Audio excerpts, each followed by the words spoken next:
JDS ಪಕ್ಷ ಕಳೆದ 20-25 ವರ್ಷಗಳಿಂದ ನಮ್ಮ ಜನತಾದಳದ ಹೆಸರಿನಲ್ಲಿ ನಮ್ಮ ತಾಲೂಕಿನಲ್ಲಿ ಅಂದು ಪ್ರತಿನಿಧಿಸಿದಂಥ RG ವೆಂಕಟಾಚಲಯ್ಯನವರು ನಮ್ಮ ಜನತಾದಳದಿಂದ ಶಾಸಕರಾಗಿದ್ದರು. ಅದಾದ ನಂತರ ನಮ್ಮ ಗಡ್ಕನಹಳ್ಳಿ ಕೃಷ್ಣಪ್ಪಣ್ಣವರು ಎರಡು ಬಾರಿ ಸಿ ಚೆನ್ನಿಗಪ್ಪನವರು, ತದನಂತರ ಸನ್ಮಾನ್ಯ B ಮುನೇಗೌಡರು ಏನು ಚುನಾವಣೆಗಳನ್ನು ಸಾಲು ಚುನಾವಣೆಗಳನ್ನು ಎದುರಿಸ್ತಾ ಬಂದರು. ನಮ್ಮ ಪಕ್ಷ ಕಾರ್ಯಕರ್ತರು ಎಷ್ಟೇ ಪ್ರಾಮಾಣಿಕವಾಗಿ ದುಡಿದ್ರೂ ಪಕ್ಷ ಒಂದು ಫಲಿತಾಂಶದ ಸಾಧನೆಯನ್ನು ಮಾಡಲಿಕ್ಕಾಗಲಿಲ್ಲ. ಇದಕ್ಕೆ ಚುನಾವಣೆಗಳಿಂದ ಚುನಾವಣೆಗಳಿಗೆ ಹಲವಾರು ತಪ್ಪುಗಳು, ಹಲವಾರು ಮುಖಂಡರುಗಳ ಭಿನ್ನಾಭಿಪ್ರಾಯಗಳು, ಕೆಲವೊಂದು ಬಾರಿ ಏನು ನಮ್ಮನ್ನು ವಿರೋಧಿಸ್ಕೊಳ್ತಾ ಬಂದಿದೆ. ಜಾತ್ಯತೀತ ಜನತಾದಳನ ಪ್ರಬಲವಾಗಿ 2 ರಾಷ್ಟ್ರೀಯ ಪಕ್ಷ ವಿರೋಧಿಸ್ಕೊಂಡು ಬಂದಿದೆ. ಅವುಗಳ ಕೆಲವು ಅಭಿಲಾಷೆಗಳಿಗೆ ಒಳಗಾಗಿ ತಾಲೂಕಿನ ಜನ ಏನು ಮೈಮರೆತು ನಮ್ಮ ಪಕ್ಷವನ್ನು 60-70 ಸಾವಿರ ಓಟ್ ತಗೊಂಡ್ರೂ ನಾವು ವಿಜಯ ಸಾಧಿಸೋಕ್ಕಾಗಲಿಲ್ಲ. ಕಳೆದ ಬಾರಿ ಚುನಾವಣೆಯೂ ಸಹ ಏನು ನಮ್ಮ ಮೂಲ JDS ಪಕ್ಷದ ಮತಗಳೇನಿದೆ ಅದರಲ್ಲೂ ಸಹ ನಾವು ನಮ್ಮ ಸಾಧನೆಯನ್ನು ಮಾಡಿದ್ವಿ. ಹಾಗಾಗಿ ಈ ಪತ್ರಿಕಾಗೋಷ್ಠಿಯ ಮೂಲ ಉದ್ದೇಶ ಈ ನಮ್ಮ ಜಾತ್ಯತೀತ ಜನತಾದಳ ಉದ್ಭವವಾಗಿ ಸನ್ಮಾನ್ಯ ನಮ್ಮ ದೇಶ ಕಂಡಂತಹ ಅತ್ಯಂತ ಪ್ರಭಾವಿ ನಾಯಕರು, ಮಾಜಿ ಪ್ರಧಾನಿಗಳು, ನಮ್ಮ ಪಕ್ಷದ ನೇತಾರರು ಏನು ಸತತ 25 ವರ್ಷಗಳ ಕಾಲ ಈ ನಮ್ಮ ಕರ್ನಾಟಕ ರಾಜ್ಯದಲ್ಲಿ ಒಂದು ಪ್ರಾದೇಶಿಕ ಪಕ್ಷವನ್ನು ಪ್ರತಿನಿಧಿಸ್ಕೊಳ್ತಾ ಬಂದಿದ್ದಾರೆ. ಅವರ ಹೆಸರಿನಲ್ಲಿ ಏನು ಜಾತ್ಯತೀತ ಜನತಾದಳ ಏನು ಮೂಡಿ ಬಂತು, ಅದರ ರಜತ ಮಹೋತ್ಸವ ಕಾರ್ಯಕ್ರಮವನ್ನು ಏನು ನಮ್ಮ ಪಕ್ಷದ ಕೇಂದ್ರದ ಕಚೇರಿಯಲ್ಲಿ 2 ತಿಂಗಳ ಹಿಂದೆ ಏನು ನಡೆಸಿದ್ರು, 3-4 ತಿಂಗಳಿಂದ ಏನು ನಡೆಸಿದ್ರು, ಅದರ ನಮ್ಮ ಹೈಕಮಾಂಡ್ ನಮ್ಮ ಸನ್ಮಾನ್ಯ ಕುಮಾರಣ್ಣನವರು ಮತ್ತು ದೇವೇಗೌಡರ ಆದೇಶದಂತೆ ಪ್ರತಿ ಜಿಲ್ಲೆಯಲ್ಲೂ ಮತ್ತು ಹಲವಾರು ತಾಲೂಕುಗಳಲ್ಲಿ ಏನು ನಮ್ಮ ರಜತ ಮಹೋತ್ಸವದ ಈ ಪಕ್ಷದ ಉದ್ಭವವಾಗಿ 25 ವರ್ಷಗಳ ಕಾಲ ಈ ನಾಡಿನಲ್ಲಿ ಮತ್ತು ರಾಷ್ಟ್ರದಲ್ಲಿ ಏನು ಈ ಸಾರ್ವಜನಿಕರಿಗೆ ಯಾವ ರೀತಿ ಪಕ್ಷ ಸಾಧನೆಯನ್ನು ಮಾಡಿದೆ, ಹಲವಾರು ಕಾರ್ಯಕ್ರಮಗಳನ್ನು ಮಾಡಿದೆ, ಅದನ್ನು ಬಿಂಬಿಸಲು ನಮ್ಮ ಪಕ್ಷ ಒಂದು ವೇದಿಕೆಯನ್ನು ಸಿದ್ಧಪಡಿಸಿಕೊಳ್ತು ರಾಜ್ಯ ಮಟ್ಟದಲ್ಲಿ. ಅದರ ಅಂಗವಾಗಿ ಸುಮಾರು ಹೈದರಾಬಾದ್ ಕರ್ನಾಟಕ, ಮುಂಬೈ ಕರ್ನಾಟಕ ಮತ್ತು ಮೈಸೂರು ಕರ್ನಾಟಕ ಮತ್ತು ಬೆಂಗಳೂರು ಭಾಗದಲ್ಲಿ ಸುಮಾರು ಪಕ್ಷದ ಸಮಾವೇಶಗಳು ಈ ರಜತ ಮಹೋತ್ಸವದ ಸಲುವಾಗಿ ಬಹಳ ಯಶಸ್ವಿಯಾಗಿ ನೆರವೇರಿದವು. ನಮ್ಮ ಬೆಂಗಳೂರು ಗ್ರಾಮಾಂತರ ಜಿಲ್ಲೆಯಲ್ಲೂ ಸಹ ನೆಲಮಂಗಲ ವಿಧಾನಸಭಾ ಕ್ಷೇತ್ರ, ದೇವನಹಳ್ಳಿ ವಿಧಾನಸಭಾ ಕ್ಷೇತ್ರನೂ ಇದೇ ಕಾರ್ಯಕ್ರಮದ ರೂಪುರೇಷೆಯನ್ನು ಬಹಳ ಯಶಸ್ವಿಯಾಗಿ ಸಾವಿರಾರು ಸಂಖ್ಯೆಯಲ್ಲಿ ಕಾರ್ಯಕರ್ತರು ಈ ಕಾರ್ಯಕ್ರಮನ ಯಶಸ್ವಿಯಾಗಿ ಮಾಡಿಕೊಟ್ಟಿದ್ದಾರೆ. ಅದರ ಮುಂದುವರಿದ ಭಾಗವಾಗಿ ನಮ್ಮ ದೊಡ್ಡಬಳ್ಳಾಪುರ ತಾಲೂಕಿನಲ್ಲಿ ರಜತ ಮಹೋತ್ಸವ ಕಾರ್ಯಕ್ರಮ ಹಾಗೂ ಏನು ನಮ್ಮ ಕುಮಾರಣ್ಣನವರು ಕೇಂದ್ರದ ಮಂತ್ರಿ ಸ್ಥಾನವನ್ನು ಅಲಂಕರಿಸಿದ ನಂತರ ಏನು ನಮ್ಮ ರಾಜ್ಯದಲ್ಲಿ ನಮ್ಮ ಪಕ್ಷದ ಬೆನ್ನೆಲುಬಾಗಿ ನಮ್ಮೆಲ್ಲರ ಯುವ ನೇತಾರರು, ಮುಂದಿನ ನಮ್ಮೆಲ್ಲರ ಭವಿಷ್ಯದ ನಾಯಕರು ಹಾಗೂ ಖ್ಯಾತ ಚಲನಚಿತ್ರ ನಟರು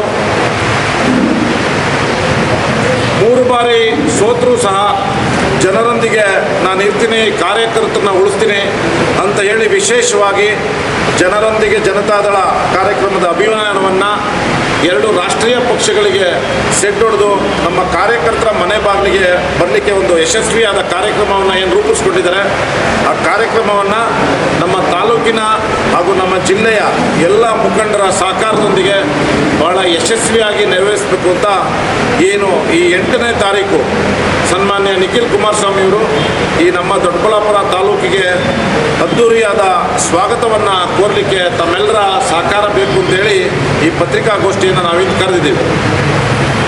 ಈ ಪತ್ರಿಕಾಗೋಷ್ಠಿಯ ಮತ್ತೊಂದು ಮೂಲ ಉದ್ದೇಶ, ನಾವು ಯಾವಾಗಲೂ ಸಹ ನಮ್ಮ ಪಕ್ಷದ ಸಭೆಗಳನ್ನ ಒಂದು ಹಾಸ್ಪಿಟ್ಲ್ ಸರ್ಕಲ್ಲು ಮತ್ತು ಎಲ್ಲನ ಒಂದು ಜಾಗದಲ್ಲಿ ಚೌಲ್ಟ್ರಿಲಿ ಮಾಡಬೇಕು ಅಂತ ನಮ್ಮ ಹೈಕಮಾಂಡು ನಮಗೆ ಒಂದು ಸ್ಪಷ್ಟ ನಿರ್ದೇಶನ ಕೊಡ್ತು. ಆದರೆ ನಾವು ಪಕ್ಷದ ಕಾರ್ಯಕರ್ತರು 60-70 ಸಾವಿರ ಓಟ್ ಹಾಕಿನೂ ಬಹಳ ನೋವಿನಲ್ಲಿದ್ದಾರೆ. ನಾವು ಒಂದು ಹಬ್ಬದ ರೀತಿಯಲ್ಲಿ ಈ ಕಾರ್ಯಕ್ರಮವನ್ನು ಮಾಡಬೇಕು, ತಾವು ಅನುಮತಿ ಕೊಡಿ ಅಂತ ಹೇಳಿ ಭಗತ್ ಸಿಂಗ್ ಕ್ರೀಡಾಂಗಣವನ್ನು ಅವರ ಗಮನಕ್ಕೆ ತಂದು ಸಹಸ್ರಾರು ಸಂಖ್ಯೆಯಲ್ಲಿ ಸುಮಾರು 10ರಿಂದ 15 ಸಾವಿರ ಜನಗಳನ್ನ ಈ ಕಾರ್ಯಕ್ರಮಕ್ಕೆ ವಿಶೇಷವಾಗಿ ನಮ್ಮ JDS ಕಾರ್ಯಕರ್ತನ ಕರೆತಂದು ಈ ಕಾರ್ಯಕ್ರಮವನ್ನು ಯಶಸ್ವಿಯಾಗಿ ಮಾಡಬೇಕೆಂದು ತಮ್ಮೆಲ್ಲರ ಮುಖಂಡರುಗಳು ಬಹಳ ಅಚ್ಚುಕಟ್ಟಾಗಿ ಪಕ್ಷದ ಶಿಸ್ತಿನ ಚೌಕಟ್ಟಿನಲ್ಲಿ ಪ್ರಾಮಾಣಿಕವಾಗಿ ಎಲ್ಲರೂ ಪ್ರಯತ್ನ ಪಡ್ತಿದ್ದಾರೆ.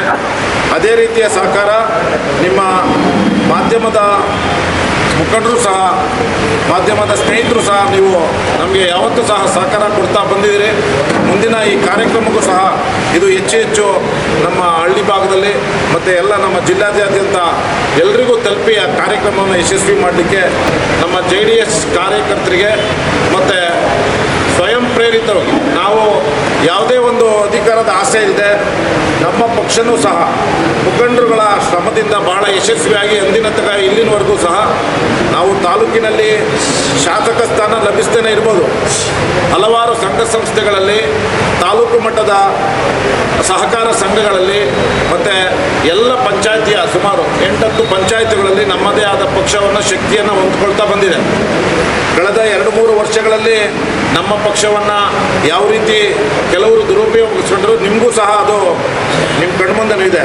ಮುಂದಿನ ದಿನಗಳಲ್ಲಿ ಯಾರೂ ಸಹ ನಮ್ಮ ಪಕ್ಷದಲ್ಲಿ ಸ್ವಲ್ಪ ಶಕ್ತಿಹೀನರಾಗಿದ್ದಾರೆ, ನಮ್ಮ ಹಳಬರು ಪಕ್ಷದ ಸಂಘಟನೆಯಲ್ಲಿ ಯಾಕೆ ತೊಡಗಿಕೊಳ್ತಿಲ್ಲ, ಒಂದು ಮುದ್ದು ಕೊಡುವ ಕಾರ್ಯಕ್ರಮವನ್ನು ನಮ್ಮ ಯುವಕರಿದ್ದಾರೆ, ನಮ್ಮ ಜಿಲ್ಲಾಧ್ಯಕ್ಷರು ಅವರ ಸಹಕಾರದೊಂದಿಗೆ ನಾವು ಕಾರ್ಯಕರ್ತನ ಮನೆಯನ್ನು ತಲುಪಿ ಈ ಪಕ್ಷವನ್ನು ಮುಂದಿನ ವಿಧಾನಸಭಾ ಚುನಾವಣೆಗೆ ಈ ದೊಡ್ಡಬಳ್ಳಾಪುರ ತಾಲೂಕಿನಲ್ಲಿ JDS ಪಕ್ಷನೂ ಸಹ ಪ್ರಬಲವಾಗಿ ಸ್ಪರ್ಧಿಸುವ ಎಲ್ಲ ತರಹದ ಶಕ್ತಿಯನ್ನು ಇದೆ ಅಂತ ಒಂದು ಬಿಂಬಿಸಲಿಕ್ಕೆ ಮತ್ತು ಅದರ ರೂಪುರೇಷೆಗಳನ್ನ ತೊಡಗಿಸ್ಕೊಳ್ಳಿಕ್ಕೆ ಈ ಕಾರ್ಯಕ್ರಮದ ಮೂಲ ಉದ್ದೇಶನೂ ಸಹ ಆಗಿರ್ತದೆ ಅಂತ ಹೇಳ್ತಾ, ಈ ದಿನ ಬರೋ ಶುಕ್ರವಾರ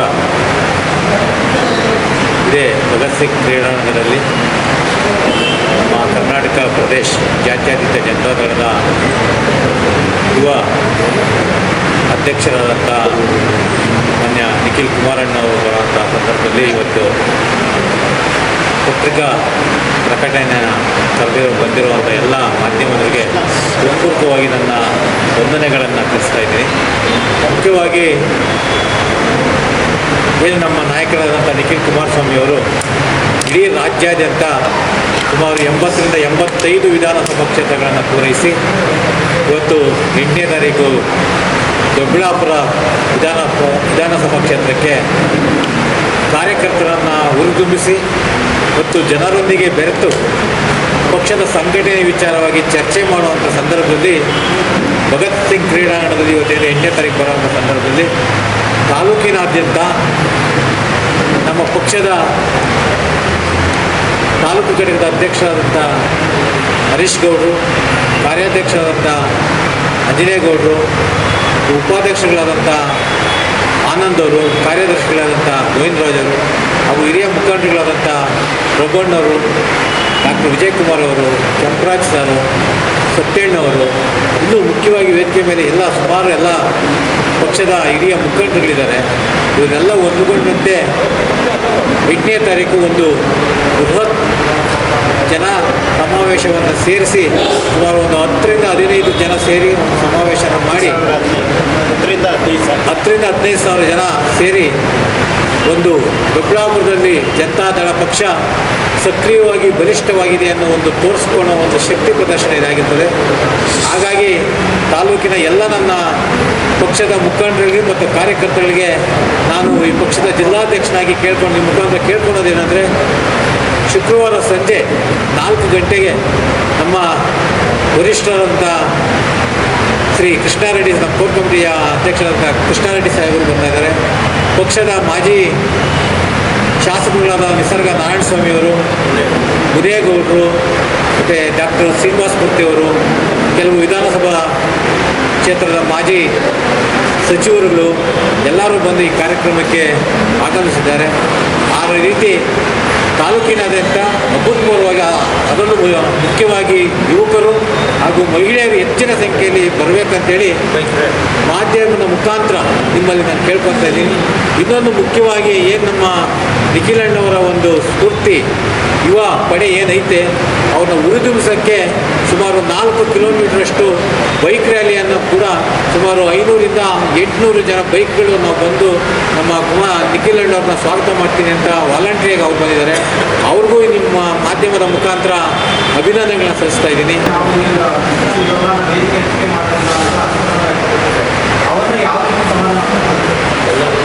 ಖಂಡಿತ ಯಾವುದೇ ಅಸಮಾಧಾನ ಇಲ್ಲ, ಇದೇ ಇಲ್ಲ ಅಂತ ಹೇಳಿಲ್ಲ. ಆದರೂ ಯಾವುದೇ ಕಾರಣಕ್ಕೂ ಅಸಮಾಧಾನದಿಂದ ನಾವು ಸಭೆ ಮಾಡಲ್ಲ. ಎಲ್ಲರೂ ಒಮ್ಮನದಿಂದನೇ ನಾಳೆ ಒಂದು ಸಭೆ ಮಾಡ್ತಾರೆ.